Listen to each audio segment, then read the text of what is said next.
Okay, so thank you everyone. Sorry that you had to wait so long. Had to get with Eric afterwards and some things that we had to do running around. So I'm going to do the end of day update. And we go back into the courtroom.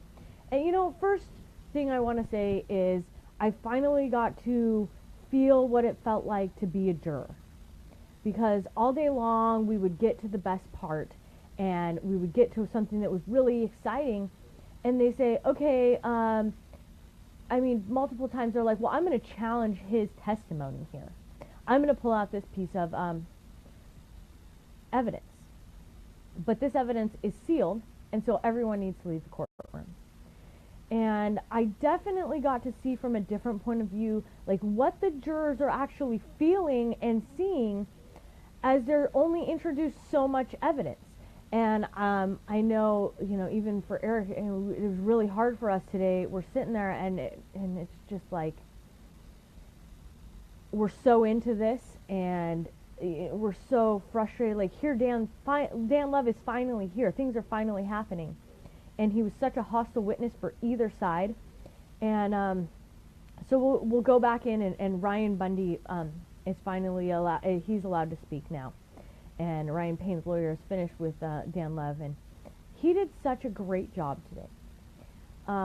You could see the camaraderie. Everything was working as a well-oiled team. You can see they're really getting into it together. He's very respectful. I can see why he does well. I didn't get to see him in Oregon, so this is my first time watching him actually work. And him and Ammon together, the whole team, everyone really came together. So he asked a lot of really great questions. Dan Love was a hostile witness. He didn't want to answer pretty much anything, and he answered a lot of I don't knows or I don't recall. He was asked, did you make the fence? Did you ever see any of the prosecutors come over the fence? Or prosecutors, did any of the protesters actually make it over that fence? Because he keeps saying that these armed people were coming to assault them, but yet none of the protesters actually went over the fence. Did the sheriff tell you that they would make sure? He talked about when his brother Ammon had spoke to him and told him that they were just going to get the cattle and they were going to go back, and he assured him that they wouldn't touch any of their things. And he said, did the sheriff tell you that they would go and make sure that he would keep his word, or I would keep my word? And Dan Love says, no, that was a request I made of them. And he's talking about why he felt the need to grab everything up and what did he say? If it wasn't nailed down, get it out of here. And so he doesn't say that he tells people to destroy or ruin evidence, but he's saying that I pretty much told him to sweep the trailers and get everything. If it's not nailed down, it goes. And he says it was his request of the sheriff, and he didn't believe it was going to happen. It was asked if he returned to the site, and if so, if it was while the equipment was still there. He was unaware of any equipment that was damaged. He was asked that, and he said he was unaware. He never made it back when the equipment was still there. Dan Love got on the stand and testified that an angry armed mob and men were coming, and that's why they were forced to turn over the ICP. And so he asked, so you testified that, but did they come? And Dan Love says, yes, they came. They raised an ultimatum to attack the ICP, and that is why I surrendered. And so here we have Dan Love being hostile towards the Bundys, being hostile towards the protesters. And then they talk about, besides Dave Bundy and the cameraman that you asked to come over the fence, nobody else did. A lot of his testimony was about false information going out on social media. And that a big part of Dan Love's problem was that they had a communications plan, and in that communications plan they were supposed to put out their own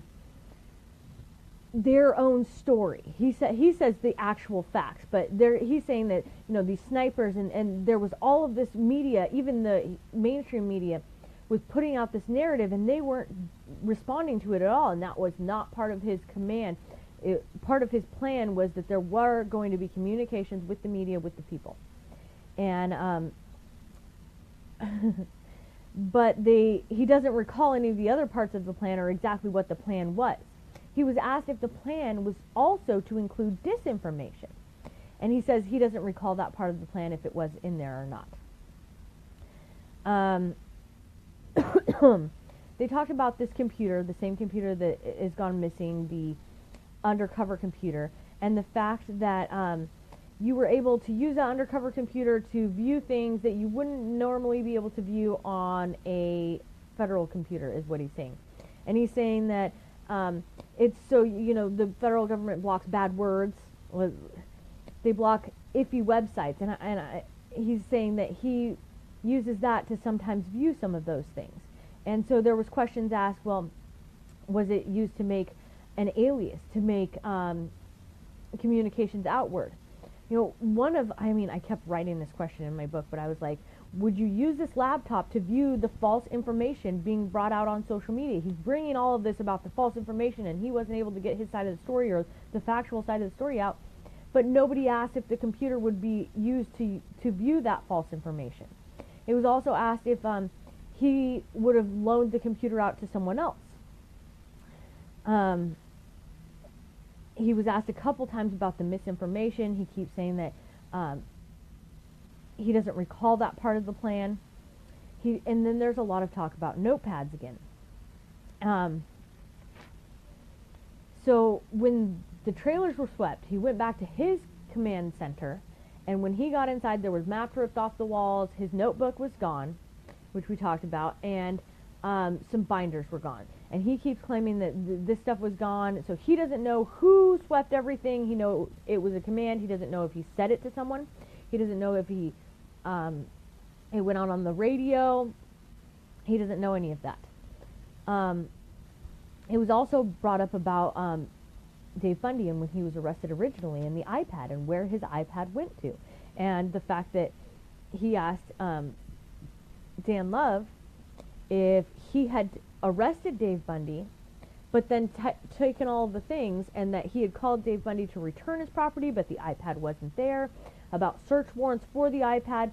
The government keeps objecting all along, saying this is not part of the scope, and she's allowing a lot of it. They can talk through it.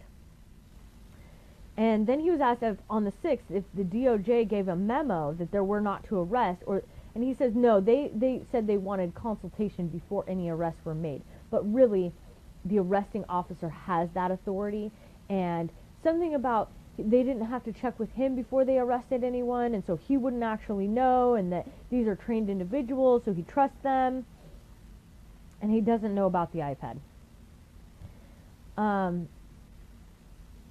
And he didn't view the contact on the iPad. Then we get to Whipple. He says, on October 2nd, did you meet with Mr. Fourier, arrive to your personal residence, and relieve you of your duties? And that was objected to because it was going to information that was not public, so then he changed it. Did you ever have a meeting with Mr. Fourier where he relieved you of your duties? And then did you provide him at any time, that time, with any documents or a laptop? And he says yes, and he says, would information on Gold Butte be on that laptop? And he says yes. A luminous info on Gold Butte would have been on that. And then we go back to the 2009 MacBook, and that he turned one in, and he doesn't know if he turned one. He most likely turned the one in before he was gotten the other one. He doesn't know what happened to it. He said it should be in the logs. Don't really ask me. And he said, when did you see it? When was the last time you saw it? And he couldn't recall, but did you see it after 2014 in Gold Butte? And he says yes. Okay, and he says, you testified you were arrested by a number of items were never seen again. The notebook, maps. He would like the notebook back because it documents incidents that were happening that Dan loved, and this is Dan Love. He would like his notebook back because it documents incidents that are happening that he disagreed with, and he's saying that I could prove that people from Washington were telling me what to do, and they were going against the incident command and the plan, but he cannot say what the plan was. He refuses to answer any information about what actually the plan was. All he can say is, I've had this notebook. People from D.C. were making the decisions over my head, which shouldn't have been possible because I was the ICP commander. It's all in the notebook. The notebook disappears. So he's turning himself into a victim again. He asked if the notebook contained any of notes on the water system and the crowd in the incident on the 9th. And he said yes, probably. He didn't know exactly, but that would be something that would have been there. And that he stated that it was missing on a number of occasions with his staff. And he voiced his opinion about his dissatisfaction with the amount of communications that were going out with the public and the media. Then he says it was missing, hasn't seen it. When his role changed on April 12th from the ICP commander to a victim, and he says, the FBI described that for me. So pretty much on April 12th, after they left, they went somewhere and they decided, the FBI told him that he was now a victim. And immediately then is when his duties changed.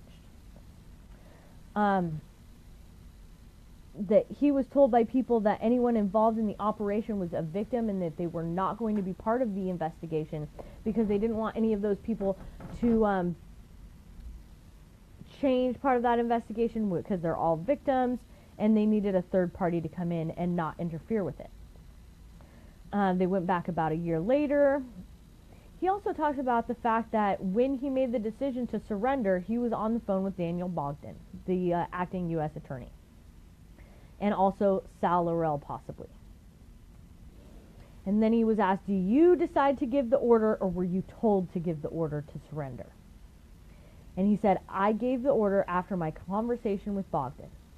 So he's pretty much refusing to answer any question, but here he's throwing some unnamed people in D.C. and the FBI under the tires in one moment, and then he's against the Bundys the next. He was a hostile witness on either side. He talked about the operation pan and the binders. All of these questions were coming up time and time again. The notebook, the binders, what was in the plan. He refuses to say what was in the plan.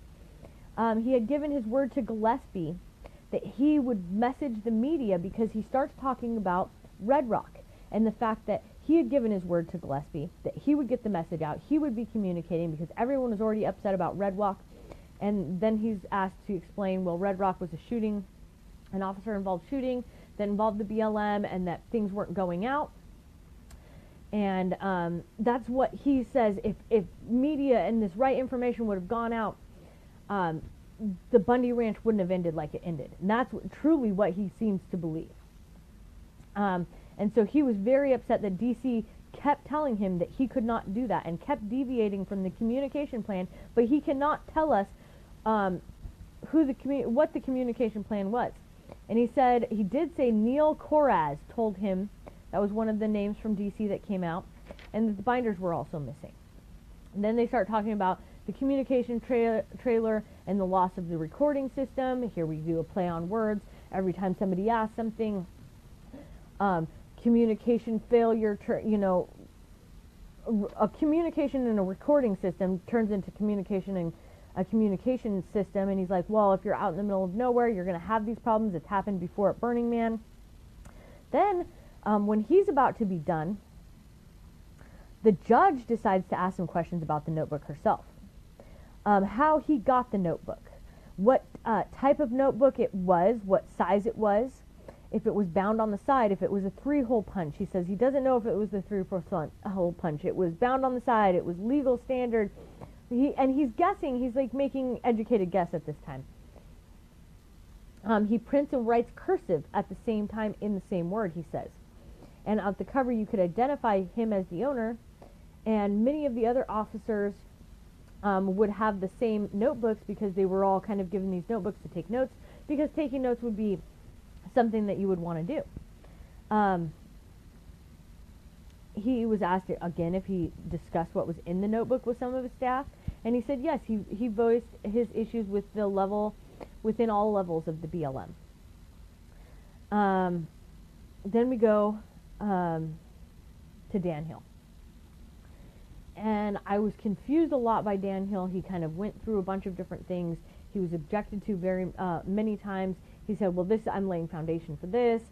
I talked about the order removing items, the morning of the 12th, and when they were giving this command. This command was given the night of the 11th. They really hammered this in. The night of the 11th, the morning of the 12th, or after he spoke with Ammon Bundy on the 12th, right before they surrendered. And he's saying he did it after the 12th, after they surrendered. Every time somebody comes up and is like, well, I'm going to bring this piece of evidence, we all get to leave, and so we don't know what happened in the courtroom. Hopefully some of these lawyers or some of the guys will call their wives and let them know. I know I got a lot of information from Eric about that kind of stuff, of what happened in sidebar or what happened here, there, another place. And it is really frustrating to be on that side where you get up to a certain point and then you're asked to go outside, and when you come back they're just moving on to something else. He was asked if in the trailers, was that where the documents would be, or would there be other places the documents would be, if he actually used any of the printers himself, if the documents would be made there, brought there, or created there, printed, and never saved on the server, because Dan Love says, well, everything's saved on the servers. And he says he doesn't know if the printers are Bluetooth or not. All the documents could be any one of those things. Policies that would disallow a person to create and print a document without saving it to a server, he doesn't know. Do you believe it would be reporting, that accurately reporting would need notes? He says there's a logs on site. It's kind of like a store. They could go there and get their notebooks. He asked if any interaction with any of the Bundys or any of the men in the room would warrant one of his agents writing stuff down, and if he would want to know about it.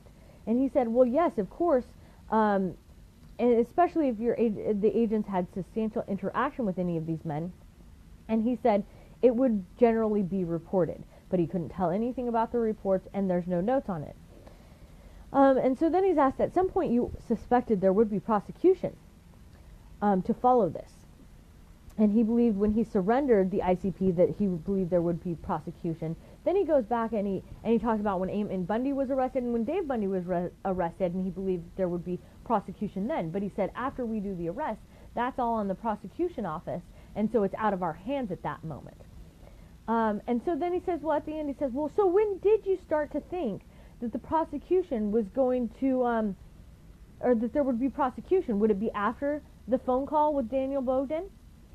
Or would it be after the arrest of Dave Bundy? Here, he said both of those things, and so he's kind of stuck.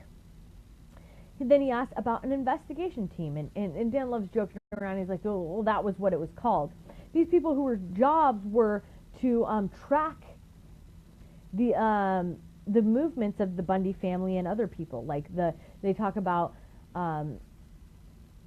all these, what do they call them? Bolos.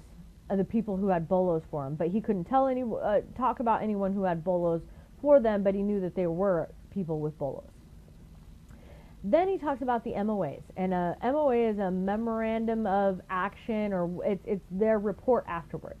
And he talks about, I'm a lawyer, I work with MOAs all the time, and many times your MOA has handwritten notes that are stapled to the back of it, because your MOA is on site when something's going on site, and so you're writing these things down, and you attach them to the back of the MOA.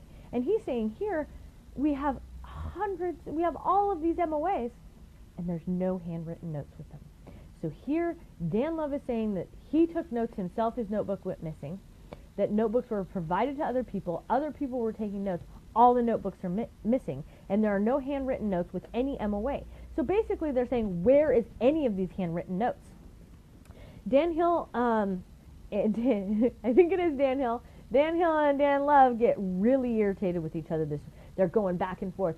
And I almost want to say that I thought, there was moments in there where Dan Hill reminded me of Trey Gowdy and when he's talking with the FBI director.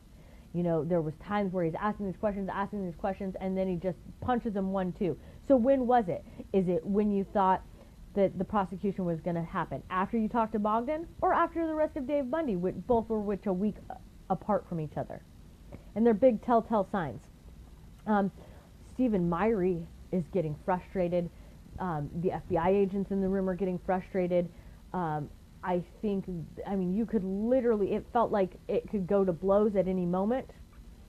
Dan Love's getting frustrated over a computer from Salt Lake with everyone in the room. And mind you, they did have a person that went to Salt Lake to sit in the room with Dan Love and his two, so he brought two lawyers, and then one of the lawyers went to sit and make sure that there weren't notes passing, which at one moment I saw him get a notebook. He was wearing glasses at a time, and then he takes them off and then doesn't wear them for a very long time, so I don't know if that was a prop or what was going on there. But, I mean, the atmosphere in the courtroom, it was intense. The judge was, like, almost laughing and giggling at sometimes, like, you know, what, it's almost like a circus, like, what's going on here? You know, Myrie's being frustrated by the questions that are being allowed to be asked, the judge allowing them to continue certain questions, shutting them down at other times, being a lot fairer than I've ever seen her be, or acting that way because she knows that it worked against them in the last one. And then he was asked at multiple times if he ever even just saw one of his officers write something down. And they talked about how they had debriefings twice a day. And if he ever saw any people writing anything down, and he says, well, in a dark room you can only see up to 3 faces. And I don't pay attention to when people are writing. I'm in charge of so much, and so I'm not really paying attention to that. And they really bring up the MOA thing. They say, there's no notes here. And he believes, Dan Love says, talking about if the sheriff was not able to stop the crowd, and he said, I believed if that crowd wanted to destroy the property after the BLM left, that they would, and there was not a damn thing Metro could have done to stop them. And that's why it was so important to sweep and get everything out. So basically, he is now slamming Metro, telling them they're not even capable of doing their job. So, I mean, the FBI and whoever's talking to him from D.C., Daniel Bodden, and the Bundys all at the same time. He was a hostile witness from everyone, and the government never even got into cross-examinations. Then he comes back in, you know, we're all sent out because they're going to bring up another piece of evidence, and so we're all sent out again, and Dan needs everyone needs a break, and we're kind of going through this because we're supposed to end court. I mean, we weren't even supposed to be there until 4 something. It wasn't supposed to take that long. There was supposed to be Szymanski coming in to also testify. We never got to her, and the government never got to cross Dan. So I'm not sure if he's, you know, there was talk that he wasn't going to be available tomorrow. I'm not sure if they've changed that and he is going to be available tomorrow, or this is it. But at the very end, it got even more intense when he was asked if he ever went to Boulder and stayed in a hotel. And he said no. And then they wanted to bring up something else that they made everyone else leave. And I mean, it got intense in that room. You could tell by his answer, different people were getting excited. It sounded like they could prove that he did get a hotel in Boulder, that was possibly one of those places where everyone had gathered together and made their MOAs. I'm not really sure because, once again, we're all kicked out of the courtroom. So I'm really excited to see what is going to happen tomorrow. I'm really excited to see Dan Love in the courtroom because, I mean, as soon as you put someone in there, you know, even when he tries to lie, he's showing truth. And it's just, we needed Dan Love in the first couple trials. I believe if Dan Love had showed up in either one of trials, Eric would have been fully acquitted. And we're happy to see, you know, this team working together. They really seem like they've got this, and they're kicking butt. And I'd really like to hear about Szymanski. I know from previous trials that she was in communications with Robin Kirkham, that she didn't trust Dan Love. So tomorrow we're going to have a government witness that is going to probably be very pro-government and very anti-Dan Love, and so we're going to see a whole nother side tomorrow. And we're also supposed to have the calendar call. I'm sorry, I tried to do this at the courthouse, and then I tried to do it at the parking lot here, but I was being blocked out of even putting my information into another device. So they really didn't want this out, but it looked like it helped waiting a little while. So I hope I'll see what's going on tomorrow.